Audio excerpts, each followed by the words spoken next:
19문. 사람이 타락해 들어간 상태의 비참함은 무엇입니까? 답. 자신들의 타락으로 하나님과의 교제를 잃어버린 모든 인류는 하나님의 진노와 저주 아래 있고, 그래서 이 생에서 모든 비참함과 죽음 자체와 그리고 영원한 지옥의 고통을 받게 되었습니다. 해설입니다. 사람의 불행은 저주에서 끝나지 않고 에덴 동산에서 쫓겨나는 상황에까지 이르렀습니다. 따라서 사람은 스스로 동산을 만들어 자기 힘으로 삶을 꾸려가야 했습니다. 자신들의 선택에 따라 하나님과 같이 되어 선악을 분별하며 자기만의 에덴 동산을 만들어야 했던 것입니다. 그런데 고향에서 쫓겨난 이들에게 어떤 일이 발생했습니까? 아담과 하와가 낳은 아들 가인은 자기 동생 아벨을 죽였습니다. 가인은 자신의 제사는 받아들여지지 않고 동생 아벨의 제사만 받아들여지자 시기심이 일었고 몹시 분노하여 죄를 다스리지 못한 것입니다. 이런 끔찍한 사건을 마주한 아담과 하와의 심정은 어땠을까요? 이들은 금지된 열매를 먹으면 반드시 죽으리라는 하나님의 말씀을 상기하며 자신들의 죄로 인해 자식 간의 살인이 벌어졌음을 깨닫고 전율했을 것입니다. 북한의 침략으로 벌어진 6.25 전쟁을 비롯한 인류의 수많은 전쟁의 씨는 이미 가인이 아벨을 살인하는데 배태되어 있었습니다.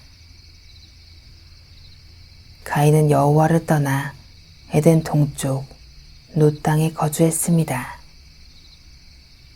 고향을 떠난 가인의 후예들은 이제 에덴이 아니라 그 동쪽에 거주하며 나름 에덴과 같은 멋진 고향을 만들어 보려고 몸부림쳤습니다.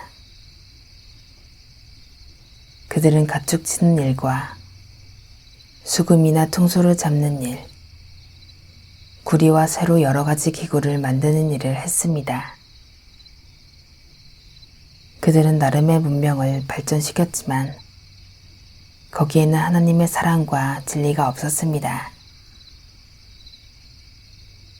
여러 가지 첨단 기술을 발달시켰어도 그들에게 화합과 평화는 없고 오히려 더 잔인한 폭력과 두려움, 살인과 억압이 있었을 뿐입니다. 동서고금을 막론하고 인간의 문화라는 것은 사물의 본질에 대한 암과 사랑이 아니라 본향으로 돌아가지 못하는 자들이 겪는 외로움과 소외와 갈망으로 인한 몸부림이라는 측면이 있습니다. 사람은 이런저런 시도를 해도 원래 에덴 동산에 다시 들어갈 수 없고 에덴 동산을 만들 수도 없습니다. 이것이 바로 인간의 한계이자 슬픔입니다. 이것이 하나님의 진노와 저주 아래서 죄지은 사람들이 겪어야 하는 이 생의 모든 비참함이고 죽음 자체입니다. 창세기는 인류 역사 초기의 죄악과 하나님의 다스리심에 대한 기록을 이어갑니다. 하나님은 아담과 하와에게 아벨 대신 셋이라는 아들을 주셨습니다.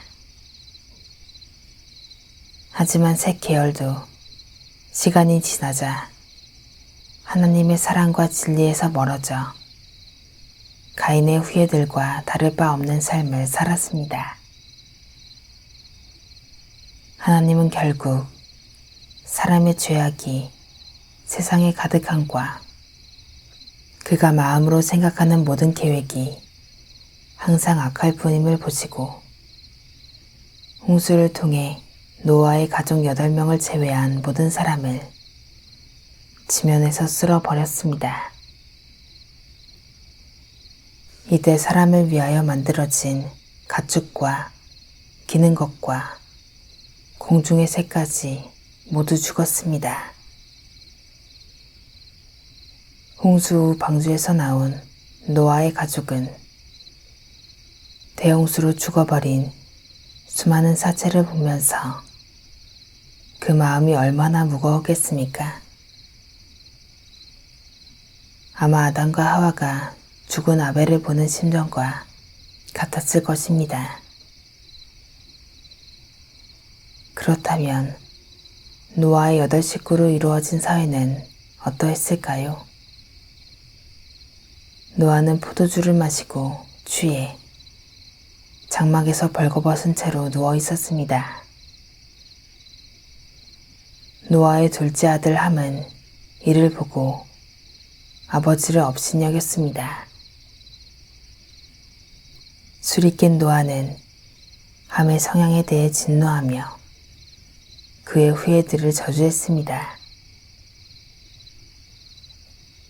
그리고 노아의 세 아들을 통해 온 인류가 땅에 퍼져나갔을 때 그들은 바벨탑을 쌓아 흩어짐을 면하려고 했습니다.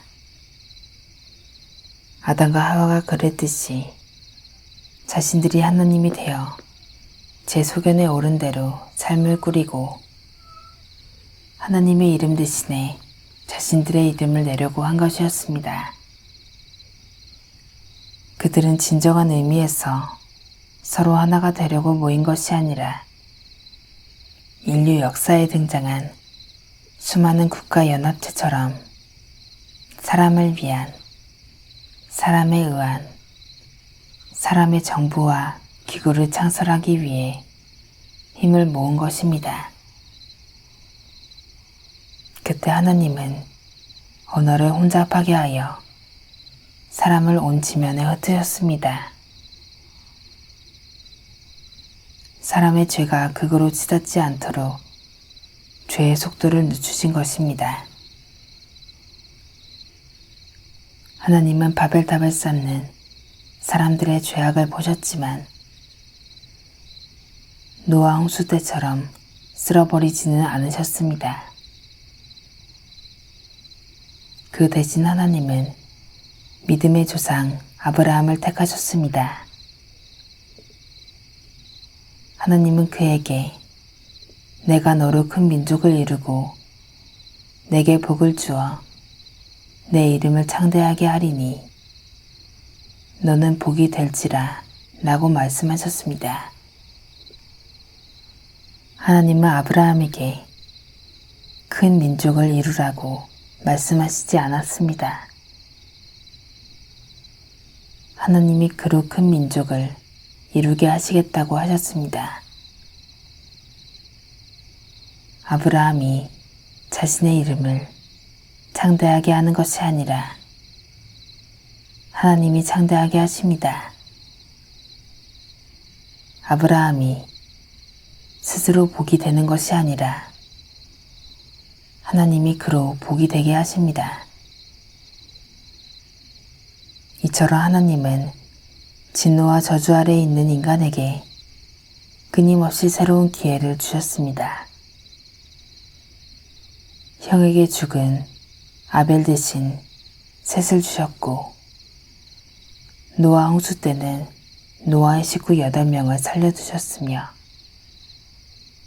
아브라함을 택하시어 믿음으로 하나님의 자녀가 되는 길을 여셨습니다. 그래서 인류는 죄로 인한 비참함과 죽음에도 불구하고 지금까지 살아남을 수 있었습니다. 그렇다면 죽음 이후에는 어떻게 될까요? 성경은 죽음으로 끝이 아니라고 말합니다. 죽음 이후에 영원한 심판이 있고 그에 따른 영원한 지옥의 고통이 기다리고 있습니다. 한마디로 죄에 빠진 사람은 살아서 모든 비참함을 맛보고 죽어서 영원한 지옥의 고통을 맛보는 것입니다. 사람에게는 빠져나갈 구멍이나 희망이 없습니다. 이것이 아담의 타락이 가져온 비참함의 처절한 모습입니다.